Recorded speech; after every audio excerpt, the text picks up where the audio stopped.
Guys कैसे हो सभी। आज अपना चैप्टर है जीव और समष्टि, मोस्ट इम्पोर्टेंट चैप्टर और एक डिफ़िकल्ट चैप्टर भी कह सकते हैं, क्योंकि कुछ चैप्टर ऐसे बायो में वो डिफ़िकल्ट हैं।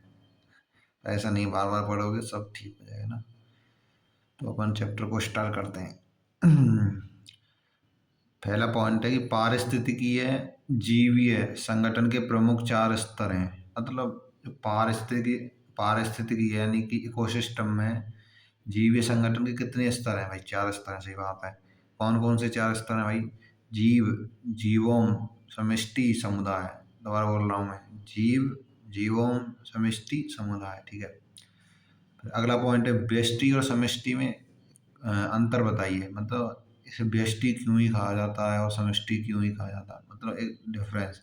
ऐसा कभी जो लगता है यार व्यष्टि समष्टि एक जैसी, एक ही तो नहीं है ऐसा करके, पर एक जैसी नहीं है, अलग अलग है। ठीक है। व्यष्टि में जन्मता है और मरता है। ठीक है।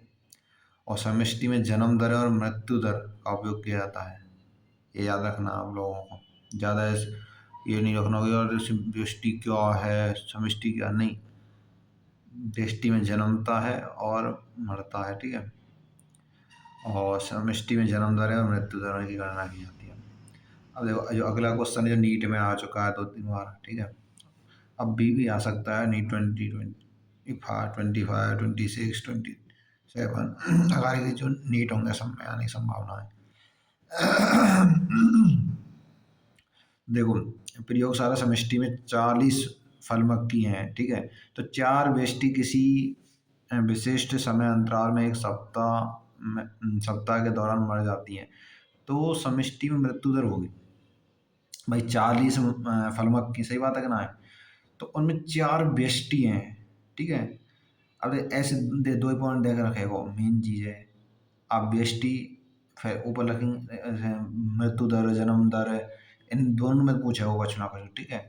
तो आप ऐसे करिए, मृत्यु दर पूछ रहा है तो या हमसे क्या पूछ रहा है, तो एक विशेष समय अंतराल में एक सप्ताह के दौरान मर जाती हैं। ठीक है। जो फलमक्खी है वो एक सप्ताह के बाद अभी मर जाती हैं। ठीक है।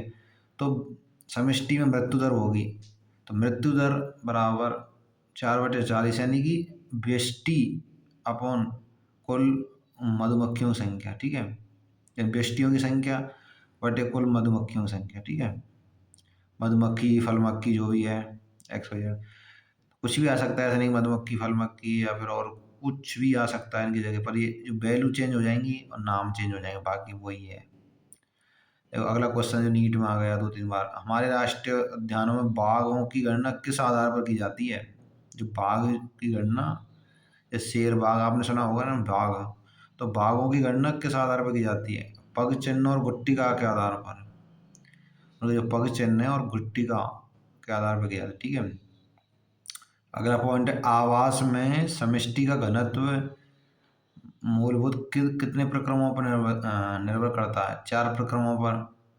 4 प्रक्रम कौन कौन से हैं? जन्म दर, मृत्यु दर, आप्रवासन, उत्प्रवासन। देखो मैं एक चीज़ समझाऊँ, जन्म दर यानी कि एक तरह से कुछ वृद्धि हो रही। सही बात है कि नहीं है भाई? जन्म ले रहे हैं तो कुछ ना कुछ तो वृद्धि है ही रही ना। और आप्रवासन, आ मतलब एक तरह से आना, एक ट्रिक के तौर पर याद रख सकते हो। आप्रवासन यानी आ रहा है, मतलब एक तरह से कोई ना कोई चीज़ का बेनिफिट हो रहा है यानी वृद्धि हो रही है। ठीक है। इससे क्या होता है, जन्म दर और आप्रवासन से क्या होता है? समष्टि घनत्व वृद्धि भाई। और मृत्यु दर आपको पता हो कमी होगी।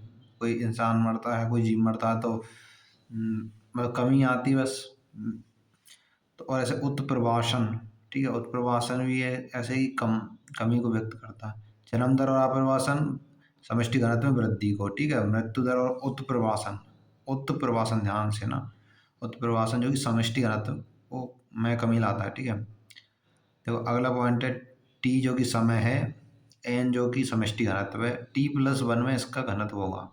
तो एन कोष्टक में T+1 बराबर एन टी प्लस कोष्टक में B+I-D+E, यानी बी यानी कि जन्म दर और आई यानी कि आप्रवासन और डी यानी कि क्या है, मृत्यु दर और ई यानी कि उत्प्रवासन। ठीक है।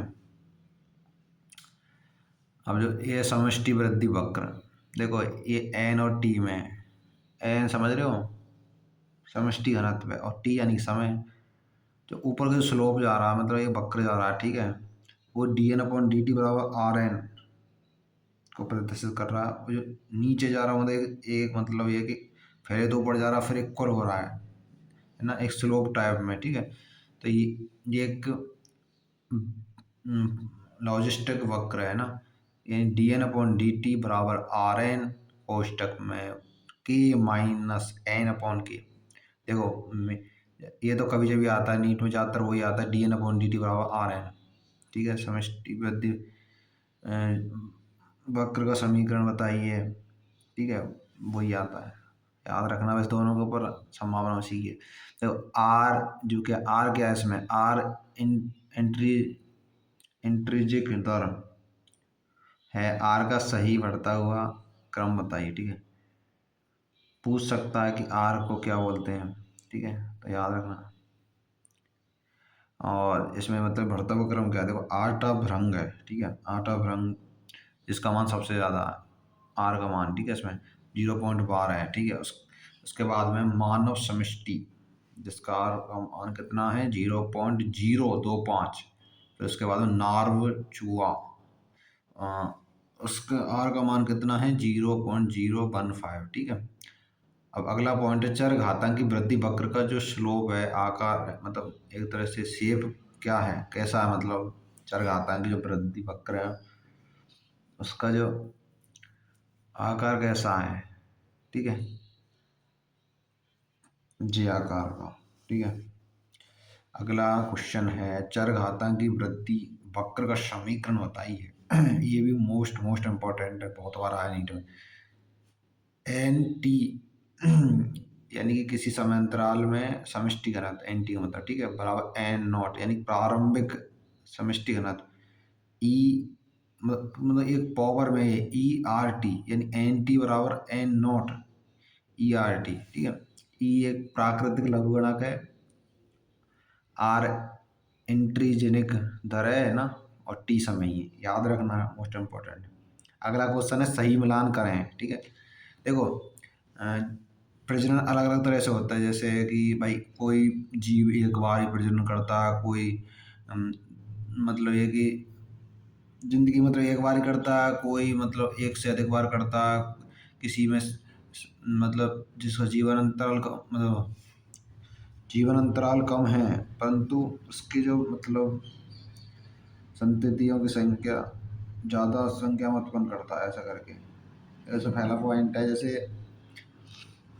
अपने जीवन में केवल एक बार प्रजनन कौन कौन करता है, एक है बांस, बांस है ना, और एक है प्रशांत महासागर की प्रशांत महासागर की तारामीन मछली, याद रखना, बांस और एक तारामीन मछली।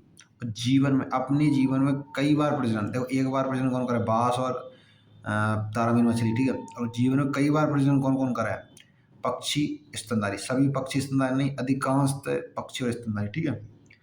देखो छोटी साइज है परंतु बड़ी संख्या में संतति उत्पन्न कौन कौन करता है, ऑयस्टर एंड पेलेज्विक मछली। दोबारा बोला, छोटी साइज है और बड़ी संख्या में संतति उत्पन्न कौन करता है, ऑयस्टर और पेलेज्विक मछली, ठीक है। 1920 में, ध्यान से, 1920 में ऑस्ट्रेलिया में लाई गई जो खरपतवार कौन सी है, ऐसे क्वेश्चन आ सकता है।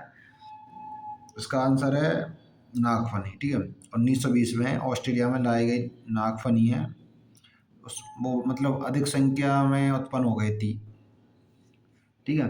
तो ये कि उसको रोकने के लिए, ठीक है, उसको रोकने के लिए, उस खरपतवार को रोकने के लिए परभक्षी लाया गया, उसका नाम क्या है, सलत, याद रखना। नागफनी है जिसका परभक्षी का नाम बताइए, ठीक है, जो ऑस्ट्रेलिया में लाई गई थी, सलत, ठीक है, परभक्षी का नाम सलत, और बाकी नागफनी लाई गई थी, ठीक, ऑस्ट्रेलिया में। अगला पॉइंट, अमेरिकी प्रशांत तट में अंतर्ज्वारीय समुदाय में परभक्षी है, जो प्रशांत तट है अमेरिका में, ठीक है, उसमें जो अंतर्ज्वारीय समुदाय में कौन सा परभक्षी है, उसका नाम बताओ, पायस्टर तारामीन, पायस्टर तारामीन, ठीक है। अब देखो नीट 2024 में ये क्वेश्चन आया रीनीट में, ठीक है, कि अत्यधिक विषैला हृदय ग्लाइकोसाइड उत्पन्न करता है। तो इसका आंसर है कैलोट्रोपिस। आँख, आँख भी बोलते हैं गांव में, तो आंकड़ा, आँख बोलते हैं ना। तो वैसे कैलोट्रोपिस याद रखना आप तो, है ना, यानी कैलोट्रोपिस बेसेला हृदय ग्लाइकोसाइड उत्पन्न करता है। ग्लाइकोसाइड याद रखना, ठीक है, बहुत इंपॉर्टेंट है ये, इससे पहले भी आ चुका है नीट में। अब देखो ये टेबल दिख रही है आपको, समष्टि की पारस्परिक क्रिया, इससे नीट में मतलब हर साल ही क्वेश्चन आता है और इसे याद रख लेना, ठीक है। इसमें देखो जाति ए, जाति ब, जाति ए, जाति ब और पारस्परिक क्रिया का नाम है, 3 कॉलम है, ठीक है। इसमें ए, ब और पारस्परिक क्रिया का नाम, ठीक है। इसमें फर्स्ट पॉइंट है सहोपकारिता। सहोपकारिता यानी कि एक तरह से परोपकार करना। तो परोपकार में भाई दोनों को लाभ है उसमें, तो ठीक है, यानी लाभ के लिए तो पॉजिटिव चिन्ह का यूज करते हैं, यानी धनात्मक चिन्ह का, ठीक है। और हानि के लिए किसका यूज करते हैं, नेगेटिव चिन्ह, यानी कि ऋणात्मक, ठीक है। सहोपकारिता यानी दोनों के लिए, दोनों एक दूसरे की हेल्प करना, ठीक है, तो उसे सहोपकारिता कहते हैं। तो दोनों के लिए पॉजिटिव चिन्ह का उपयोग करेंगे, ठीक है। तो अगला स्पर्धा। स्पर्धा यानी कि एक तरह से लड़ाई झगड़ा होना, एक तरह से कि भाई किसी चीज़ पे कि यार वो विरोधी भी ऐसे होने चाहिए कि मतलब वो तो बोलते हैं ना कि यार जिद पकड़ना, एक तरह से कि किसी चीज़ के लिए कि मेरे को चाहिए चाहिए ऐसे करके, तो आपस में लड़ पड़ते हैं उस चीज़ के लिए, तो दोनों का अस्तित्व भी खत्म हो जाता है उसमें। तो उस दोनों का अस्तित्व खत्म है तो नेगेटिव वाली बात है, सही बात है ना। तो दोनों के लिए नेगेटिव नेगेटिव चिन्ह का यूज, यानी कि ऋणात्मक चिन्ह का यूज करेंगे। साहूकारता दोनों को मतलब परोपकार लाभ हो रहा है और इसमें हानि हो रही है स्पर्धा में, ठीक है। साहूकारता में तो पॉजिटिव चिन्ह का, स्पर्धा में नेगेटिव चिन्ह का। परभक्षण यानी परभक्षी, परभक्षी है, परभक्षी में मतलब एक को लाभ होगा एक को हानि होगी, सही बात है नहीं है। और आप एग्जाम्पल तो याद कर ही लेना है, इसमें एनसीईआरटी में दे रखे हैं, ठीक है। मेन यहाँ से क्वेश्चन आता ही हर साल आता है। और परजीविता, परजीवी, परजीविता में एक को लाभ होता है एक को हानि। और सहभोजता, सहभोजता यानी कमंसलिज्म, इसमें एक को मतलब लाभ होता है एक को ना लाभ होता ना हानि होती है, ठीक है।